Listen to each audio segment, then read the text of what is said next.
My student became my roommate and then my F-buddy, MF. This is my account of something that happened a few years ago.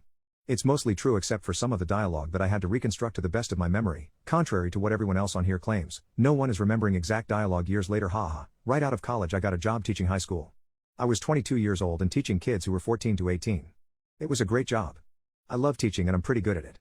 But I was advised early on to be very wary with female students.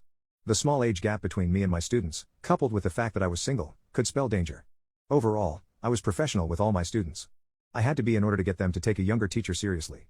As a human male, I couldn't help but notice if a girl was conventionally pretty, but I made it a point to never let my thoughts drift any further than that. Long story short, I taught high school for a few years, but like many people, I got sick of the administration, the politics, and the stress. I left teaching to go back to grad school. I got my master's and then decided to start a PhD. To my surprise, in my first year of my PhD program, Jenny, one of my former students, started going to the same school doing a master's. When I started teaching, she was a junior, so I knew her for 2 years before she graduated. She always struck me as reserved, but opinionated and confident. We were in the same department and ended up having a couple classes together.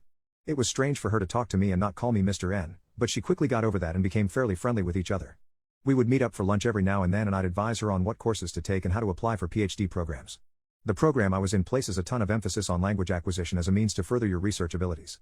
It's basically an expectation that you'll spend a summer or even a year overseas fully immersing yourself in language. The summer after my first year in the PhD program I decided to spend a couple months in Seville, particularly because my university has a close relationship with the university there and costs for housing would be significantly cheaper. I arrived in Seville and after a bit of trouble figuring it all out, found where I'd be staying. It was a small dorm building, just 3 floors, with each floor having a common area with a bathroom and kitchen surrounded by 6 small bedrooms. Because it was summer, the entire building was vacant when I got there, which was a bit of a relief. It was nice to have some quiet solitude to relax in. Those who have done grad school understand the importance of de-stressing. After a week, though, I woke up to the sound of one of the university administrators in the common area. She must have been showing a new student the dorms. I got dressed and poked my head out of my room and to my surprise, it was Jenny. The administrator was showing her and another woman I didn't recognize in the dorms. I jumped out to greet them, with Jenny apparently being as surprised as I was. Apparently she had plans to go to South America but they fell through and she ended up in Seville as well. As much as I appreciated the solitude, a friendly face in a foreign land is always a welcome sight. I had to go out to one of the library archives that day, but when I came back in the late afternoon, I found Jenny and the other girl, Grace, sitting in the common area drinking tea. I sat with them and chatted a bit before the 3 of us decided to go out and get a late evening dinner. While we were walking, Jenny began to joke about the 2 of them ruining the privacy I had for the previous week. "I guess you have to stop bringing women back to the dorm room every night now that you're not alone," she said with a teasing smile. That joke caught me off guard. Although we'd gotten to be pretty good friends over the course of the past year, our conversations never veered away from academia and research. "Yeah, you know me, a different girl every night," I joked back. Again, for those who have done grad school, you understand how the vast majority of us spend more time with books than we do with intimate partners. She didn't say anything else about it, but her broaching the topic stayed in my mind for a bit. I hadn't met anyone and certainly hadn't brought anyone back to the dorm in the week I've been here, but I had masturbated in the privacy of my room, and now I just have to be a bit more discreet about it. After the 3 of us ate and spent some time walking around the city center, we headed back to the dorm building. I changed into my pajama pants and undershirt to sleep in and headed out of my room to use the bathroom. Grace's door was closed, but Jenny was in the kitchen filling up a cup of water. She was wearing short cotton shorts and a tank top. To be honest, I'd never really thought of her sexually, but the sight in front of me was not unwelcome. I think she must have noticed my eyes wandering just a bit because she caught my eye and we both shared an awkward smile as I scooted past her on the way to the bathroom. The next morning I woke up to a message on the new group chat the 3 of us had made the night before to ease communication. Grace messaged to let us know that she headed out early to meet a friend of hers who lived nearby. I groggily rolled out of bed and went to the bathroom. By the time I was out, I saw Jenny in the kitchen making some coffee. She offered to make me some and I gladly accepted. We sat across from each other in the common area as we chatted. She was in the same tank top and shorts from last night, with her hair up in a ponytail. "So what are your plans for today?" she asked.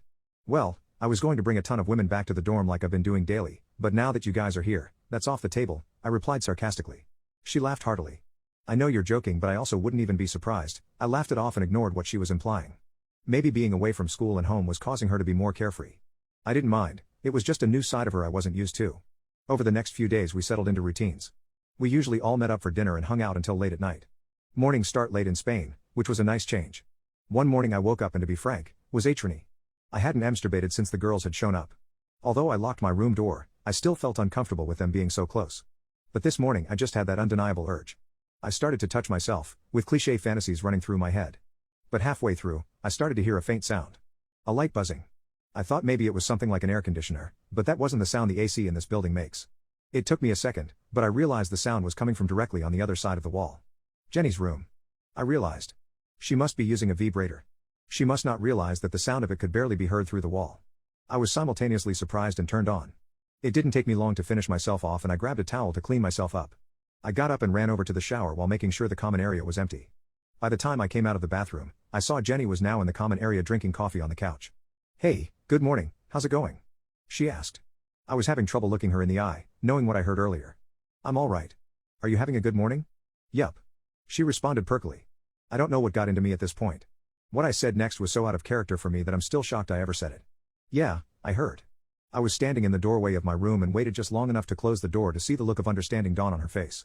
I was freaked out that I had been inappropriate or creepy, so I waited in my room until I could tell she had left for the day. Part of me was proud for being bold in response to the teasing she had doled out earlier, and part of me was worried I was being a creepy older man. Later that evening the three of us met up for dinner again at a small restaurant down the street. There was a guitarist playing outside and the sound of his music filled the street. "I love the sound of Spanish guitar," Jenny said. "I'm sure you'd still be able to hear from the dorm, especially with how thin the walls apparently are," Grace replied with a smirk. Jenny shot her an embarrassed look and slapped her shoulder. "Okay." Apparently she had told Grace about what happened this morning. Grace simply laughed at her. "Oh, relax, it's normal." She turned to me. "If you ever hear any sounds from my room, just do your best to ignore it." Jenny and I broke out into laughter. Grace was more outgoing than either of us are, so it was nice to have someone break the ice and ease the tension I was worried about. When we got back to the dorms, it was late and we each headed straight to our rooms. I laid in bed, unable to sleep. I was undeniably turned on. I can't pretend like the two women I was sharing this space with weren't both SI. Although I had taken care of myself earlier in the day, I felt the urge again and began to touch myself. A few minutes later, I got a ding on my phone. It was Grace on the group chat. "Whichever of you is having some special time right now, please keep it down." Holy poop.